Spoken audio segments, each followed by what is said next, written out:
Everybody, the sun, it's the source of all life, and it could mean the end of life as we know it. NASA did a study, and its findings are now out. We're not talking about global warming, a brand new government study on the very real destructive threat of solar storms. Check it out, the surface of the sun, a roiling mass of plasma and charged high-energy particles. As we move to the launch pad, we can show exactly what we mean, escaping the surface of the sun and traveling through space to areas down here on Earth. Now, this giant fireball, if that ball hit the Earth and its magnetic shield, it would be devastating. I want to show you New York City at night.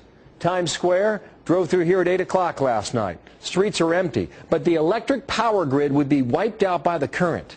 Lights and computers, transportation, hospitals, all would go down. The study warns it would be a disaster, far worse than anything we have seen before. The menace of these sunstorms poses a bigger threat to more high-tech and advanced countries like the U.S. Everything from our sewage systems to our Wall Street banks operate with our power grid. And a game-changing solar storm that could hit at any time. So how worried should we be? Sounds like we should be. Michio Kaku is an astrophysicist and author of The Physics of the Impossible. Sir, good morning to you. Welcome back here. Glad to be on your show. Now, what I'm reading here scares me to death. Should I be that way?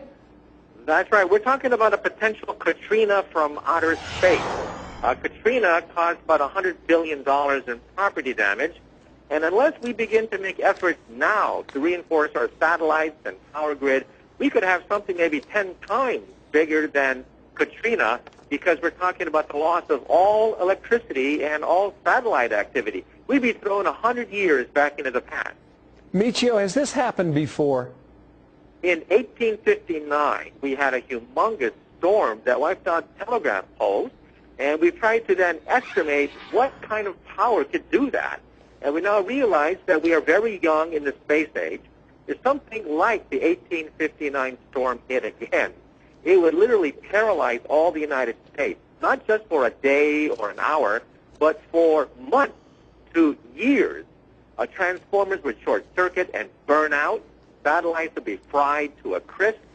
And the sun, however, has these storms every 11 years. Every 11 years, the magnetic field flips.